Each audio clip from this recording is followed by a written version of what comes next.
Good morning students, myself Rohit Srivastava. Today's new topics versatile nature of carbon. ठीक है, carbon and it's compounds के chapter में अभी तक हमने कई सारे पॉइंट्स को डिस्कस कर लिया था।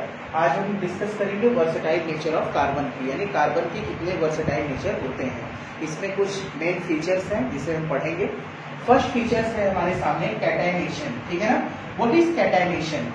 The unique property of self-linkage of carbon atoms through covalent bond to form long chains is called कैटाइनेशन, ठीक है ना। कैटाइनेशन यानी कार्बन के पास कुछ एक ऐसी यूनिक प्रॉपर्टी है जिससे वह सेल्फ लिंकेज भी हो सकता है। सेल्फ लिंकेज का मतलब कि कार्बन एक अनदर कार्बन से, फिर एक और कार्बन से, मतलब वो एक के बाद एक दूसरे कार्बन से सेल्फ लिंकेज होने का एक यूनिक प्रॉपर्टी रखता है, ठीक है।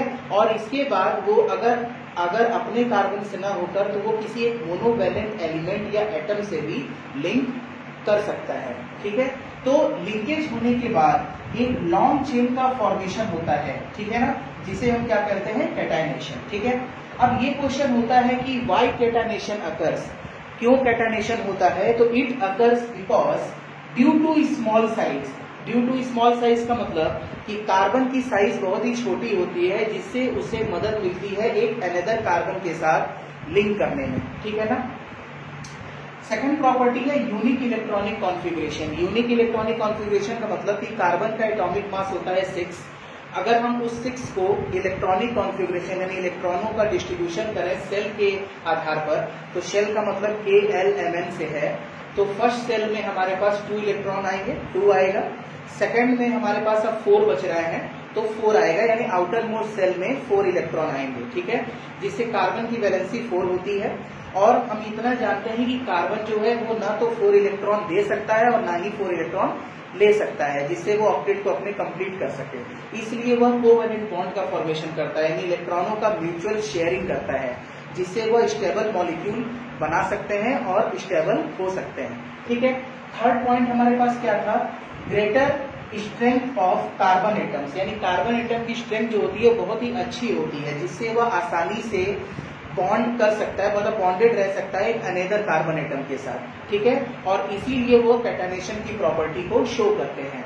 हम यहाँ पर कुछ एग्जांपल लिए हैं, जैसे हमने एक स्ट्रेट चेन बनाई है। यहाँ पर देखिए कार्बन एक अनदर कार्बन से, फिर एक दूसरे कार्बन से, फिर एक चौथे कार्बन से, इसी तरह से वो एक नॉर्मली अटैच है और यहाँ पर एक स्ट्रेट चेन बन रही है, ठीक है ना। और ये जो हमने सिंगल बॉन्ड लगाया है ये कार्बन की वैलेंसी को सेटिस्फाई करने के लिए लगाया जाता है। कार्बन की वैलेंसी 4 होती है, तो हम यहाँ पर या तो एक अनदर कार्बन भी जोड़ सकते हैं और या तो हम किसी एक मोनोवैलेंट एलिमेंट को जोड़ दें, जैसे मान लीजिए हमने हाइड्रोजन से कर लिया तो मीथेन का फॉर्मेशन भी हो सकता है। ब्रांच चेन का मतलब एक साइड ब्रांच निकल जाएगी, 3 मेंबर्ड रिंग्स भी बन सकती है, 4 मेंबर्ड रिंग्स भी बन सकती है, 5 मेंबर्ड रिंग भी बन सकती है और 6 मेंबर्ड रिंग का भी फॉर्मेशन कर सकता है कार्बन। 6 मेंबर्ड रिंग में हमने ऑर्गेनिक कंपाउंड के एक नाम सुना होगा, बेंजीन। बेंजीन का फॉर्मूला क्या होता है? C6H6, ठीक है ना। जो बेंजीन का फॉर्मूला होता है वो हकेल्स रूल पर डिपेंड होता है, ठीक है। हकेल्स रूल क्या होता है? 4n+2 पाई इलेक्ट्रॉन, ठीक है ना, इस पर डिपेंड होता है, ठीक है। तो ये था हमारा कैटाइनेशन का versatile nature of carbon. Second property है हमारे पास टेट्रावैलेंसी ऑफ कार्बन, यानी कार्बन जो है वो टेट्रावैलेंट होता है। टेट्रावैलेंट का मतलब क्या हो गया? टेट्रावैलेंट का मतलब 4 आपके पास वैलेंसी है, ठीक है ना। कार्बन की जो वैलेंसी है वो 4 है। तो फर्स्ट पॉइंट क्या कहता है कि एज इट एज 4 वैलेंसी होने के साथ it is capable of bonding 4 other atoms of carbon, या कोई एक मोनोवैलेंट एलिमेंट के साथ वो बॉन्डिंग कर सकता है, यानी उसकी कैपेसिटी है कि वो 4 अदर एटम्स कार्बन के कोई सी 4 अदर एटम्स के साथ बॉन्डिंग कर ले या किसी मोनोवैलेंट एलिमेंट के साथ बॉन्डिंग करके अपने को स्टेबल बना ले, ठीक है ना, एक स्टेबल मॉलिक्यूल का फॉर्मेशन कर ले। सेकंड पॉइंट है because of small size. Small size का मतलब कार्बन की साइज स्मॉल होती है so it's nucleus can hold shared pair of electron strongly, यानी न्यूक्लियस जो हमारा है, अगर यहाँ पर मान लीजिए एक आउटर मोस्ट सेल का इलेक्ट्रॉन है, तो इस न्यूक्लियस से इस इलेक्ट्रॉन का जो डिस्टेंस है बहुत ही कम है, तो वो इस शेयर्ड पेयर्ड इलेक्ट्रॉन को क्या कर सकता है, आसानी से अट्रैक्ट कर सकता है, क्योंकि वो उसकी साइज भी छोटी है, स्मॉल है।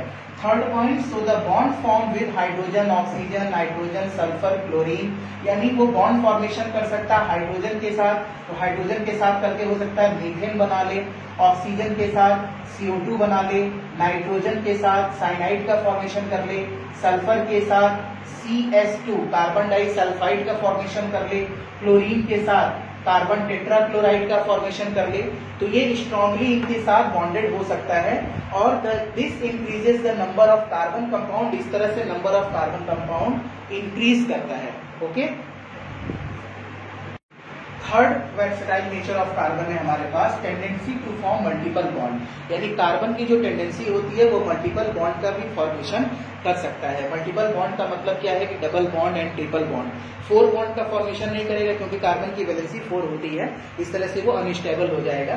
तो tendency to form multiple bonds, तो ड्यू टू स्मॉल साइज के कारण कार्बन की साइज स्मॉल होती है, so carbon also form multiple bonds with other carbon atom, यानी carbon with other carbon atoms के साथ वो मल्टीपल बॉन्ड का फॉर्मेशन कर सकता है, और ऑक्सीजन, सल्फर एंड नाइट्रोजन के साथ भी वो फॉर्मेशन कर सकता है मल्टीपल बॉन्डिंग के through, and this multiply increases the number of carbon compound, इस तरह से नंबर ऑफ कार्बन कंपाउंड क्या होगा, इंक्रीज करेगा।